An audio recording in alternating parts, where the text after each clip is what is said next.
Green zone ನಲ್ಲಿ safe ಆಗಿದ್ದ ಉಡುಪಿ ಜಿಲ್ಲೆಗೆ ಮತ್ತೆ ಕೊರೋನಾ ಆತಂಕ ಆವರಿಸಿದೆ. ಮಂಗಳೂರಿನ ಫಸ್ಟ್ ನ್ಯೂರೋ ಆಸ್ಪತ್ರೆಯಲ್ಲಿ ಚಿಕಿತ್ಸೆ ಪಡೆದಿದ್ದ ಉಡುಪಿ ಮೂಲದ ರೋಗಿಯೊಂದಿಗೆ ಪ್ರಾಥಮಿಕ ಸಂಪರ್ಕ ಹೊಂದಿದ್ದ 13 ಮಂದಿ ಉಡುಪಿಯಲ್ಲಿ ಇರೋದ್ರಿಂದ ಎಲ್ಲರನ್ನೂ ಕ್ವಾರಂಟೈನ್ ಮಾಡಲಾಗಿದೆ.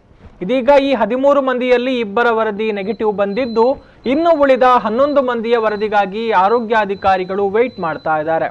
ಅಷ್ಟೇ ಅಲ್ಲ, ತಮಿಳುನಾಡಿನಿಂದ ಆಗಮಿಸಿದ ಕಾರ್ಮಿಕ ಕೂಡ ಜಿಲ್ಲಾಡಳಿತಕ್ಕೆ ತಲೆನೋವಾಗಿದ್ದಾನೆ.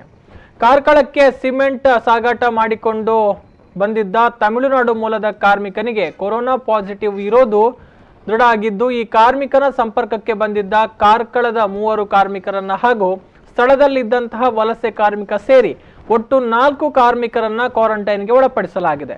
ಈ 4 ಮಂದಿಯ ಗಂಟಲ ಸ್ರಾವವನ್ನ ಟೆಸ್ಟ್ಗೆ ಕಳಿಸಲಾಗಿದೆ.